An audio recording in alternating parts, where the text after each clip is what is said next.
Hello students, मेरे और आपके अपने चैनल लाइफ ऑफ कॉमर्स पे वापस आपका स्वागत है। तो आई होप आप हेल्दी होंगे, सेफ होंगे और भाई मौसम के मज़े ले रहे हैं बिकॉज यहाँ पे बहुत अच्छी खासी बारिश हो रही है और आई होप शायद आपके यहाँ पे भी बारिश हो रही होगी। तो भाई मज़े तो करने ही हैं हमें, बट साथ साथ पढ़ना भी है। तो इसी के साथ इस वाली वीडियो में हम लाए हैं फ्लेक्सिबल एक्सचेंज रेट सिस्टम के बारे में। तो हम पिछली वीडियो में हम पढ़ रहे थे फॉरेन एक्सचेंज रेट सिस्टम के बारे में, जिसके अंदर हमने फिक्स्ड एक्सचेंज रेट सिस्टम पढ़ा था, जिसके अंदर गोल्ड स्टैंडर्ड पढ़ा था हमने, ब्रेटन वुड्स और एडजस्टेबल पैक वगैरह पढ़ा था। इस वाली वीडियो में हम फ्लेक्सिबल एक्सचेंज रेट सिस्टम की बात करेंगे। तो सबसे पहले मैं वीडियो स्टार्ट करने से पहले ये कहना चाहूँगा कि अगर आपको मेरी वीडियो पसंद आ रही है तो प्लीज़ लाइक करिए, चैनल को सब्सक्राइब करिए, वीडियो को शेयर करिए और जिन बच्चों के लिए, जिन लोगों के लिए एक्चुअली में हेल्पफुल है उनको रेकमेंड करिए। तो इसी के साथ वीडियो स्टार्ट करते हैं। तो सबसे पहले क्या बात करेंगे हम, फ्लेक्सिबल एक्सचेंज रेट सिस्टम। तो फ्लेक्सिबल एक्सचेंज रेट सिस्टम क्या होता है? तो फिक्स्ड एक्सचेंज रेट सिस्टम का एक पॉइंट था क्या, कि वो गवर्नमेंट के द्वारा था, मतलब गवर्नमेंट एक्सचेंज रेट सिस्टम को फिक्स्ड करती है। यहाँ पे फ्लेक्सिबल कैसे? बिकॉज यहाँ पर एक्सचेंज रेट जो है, एक्सचेंज रेट जो भी जिस भाव पे एक करेंसी दूसरी करेंसी से एक्सचेंज हो रही है, वो रेट किस बेसिस पर डिसाइड हो रही है? मार्केट डिमांड और मार्केट सप्लाई पे। तो the rate is which is determined by the demand for and the supply of different currencies in the foreign exchange market. तो जो फॉरेन एक्सचेंज मार्केट है उसके अंदर जो डिफरेंट फॉरेन करेंसीज हैं, उनकी जो एक्चुअली रेट है वो किसके बेसिस पे डिफाइन होगी? डिमांड और सप्लाई के बेसिस पे। मतलब डिमांड और सप्लाई प्राइजेस को सेट करेंगे।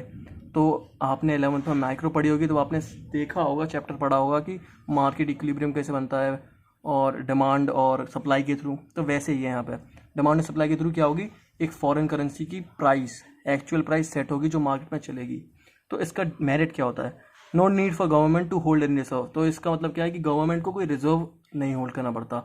मैं यहाँ पे मनी एंड बैंकिंग में ये वाली चीज़ बता चुका हूँ कि जो गवर्नमेंट होती है, जो सेंट्रल बैंक होता है एक कंट्री का, वो क्या करता है, वो रिजर्व्स बना के रखता है डिफरेंट करेंसीज के, ताकि कोई भी जो ट्रेड करना हो उसके लिए हेल्पफुल रहे।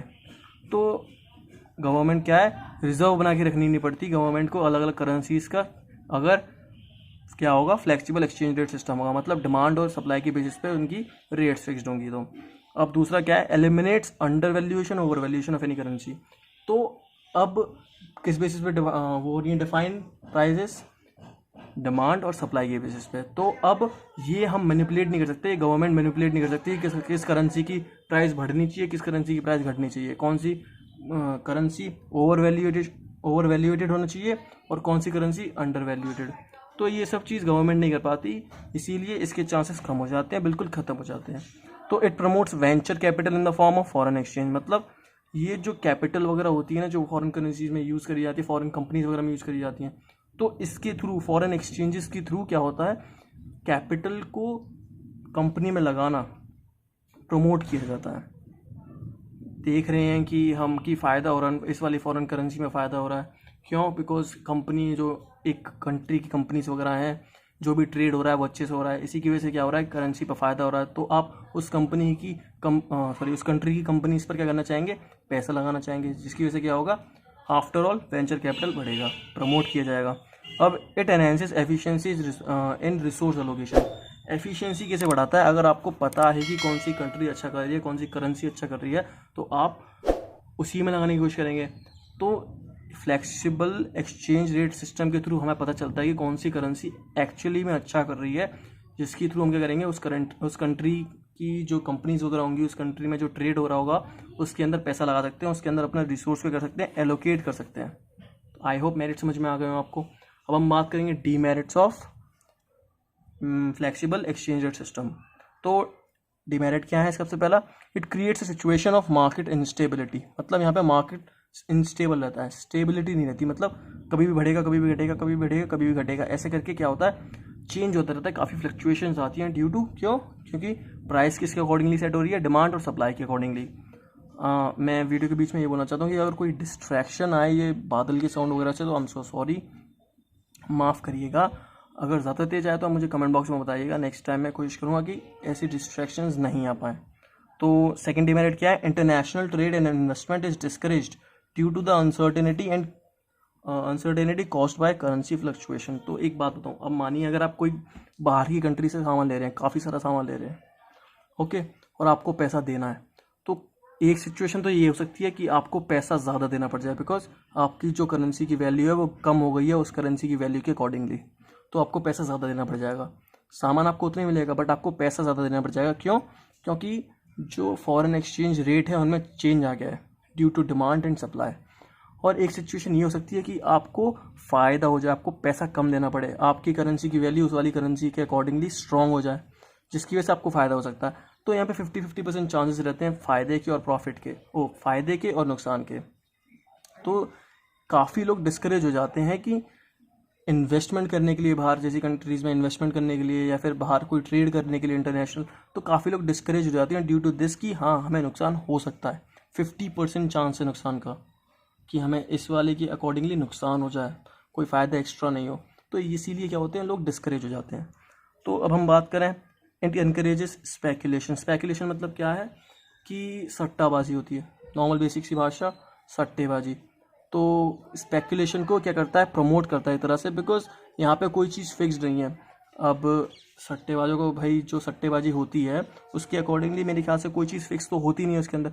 वैसे ही क्या होता है, बड़ी बड़ी जो फर्म्स हुई, बड़े बड़े जो इंडिविजुअल्स हुए जिनके पास बहुत पैसा है, वो अलग अलग डिफरेंट करेंसीज पे पैसा लगा देते हैं, जिनकी वजह से उनको नुकसान होने का चांसेस भी होते हैं। तो स्पेकुलेशन मतलब सट्टेबाजी होती है। आप समझ गए होंगे कि जो चीज़ अनसर्टेन है उस पर काफ़ी सट्टेबाजी लग सकती है।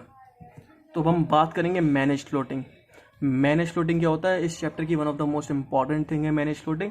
तो मैनेज फ्लोटिंग क्या होता है कि मिक्सचर होता है एक तो फ्लेक्सिबल एक्सचेंज रेट सिस्टम का और एक फिक्स्ड एक्सचेंज रेट सिस्टम का। अब ये कैसे होता है, तो जैसे होता है कि फ्लेक्सिबल एक्सचेंज रेट सिस्टम में डिमांड और सप्लाई के थ्रू क्या होती है, प्राइजेस होती हैं। तो मैनेज फ्लोटिंग में भी यही होता है कि डिमांड एंड सप्लाई के थ्रू प्राइजेस को क्या किया जाता है, सेट किया जाता है।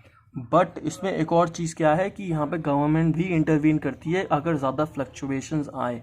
अगर एक करेंसी की में देखा जा रहा है कि उसकी प्राइस में काफ़ी ज़्यादा फ्लक्चुएशन आ रहे हैं, तो गवर्नमेंट भी उसमें इंटरवीन करेगी, उसको सही करने की कोशिश करेगी, उसको चेक करेगी कि ऐसा हो क्यों रहा है। तो manage floating is the mixture of flexible and fixed exchange system. मैं आपको बता चुका हूँ फ्लेक्सिबल का कैसे है, due to demand and supply, और फिक्स्ड कैसे है, due to government intervention. Okay, अब हमारा क्या है, exchange rate is determined in the foreign में exchange market by demand and supply. तो एक्सचेंज रेट कैसे सेट करी जाती है, due to price, due to change in demand and supply. और excessive fluctuation is checked by government, central government हुई या फिर सेंट्रल बैंक वगैरह हुए, कि जो ज़्यादा फ्लक्चुएशन आएंगे वो कौन चेक करेगा, गवर्नमेंट चेक करेगी, सेंट्रल बैंक हुए कंट्री का, वो सब चेक करेंगे। तो आई होप आपको मैनेज फ्लोटिंग समझ में आ गया हो, बेसिक सी आइडिया तो आ गया हो आपके दिमाग में कि मैनेज फ्लोटिंग होता क्या है और क्या क्या इसके कॉन्सिक्वेंसेस हो सकते हैं। तो ये बेसिक सा आइडिया आ गया होगा आपके दिमाग में। और इसी के साथ हम वीडियो को एंड करते हैं। अगर आपको मेरी वीडियो पसंद आई है तो प्लीज़ लाइक करिए, चैनल को सब्सक्राइब करिए अगर आपने अभी तक नहीं करा है, और वीडियोज़ को शेयर भी करते रहिए ताकि मुझे भी इंकरेजमेंट मिलता रहे और आपको भी हेल्पफुल वीडियोज़ मिलती रहें। तो इसी के साथ अलविदा, शुक्रिया and thank you and have a very nice day.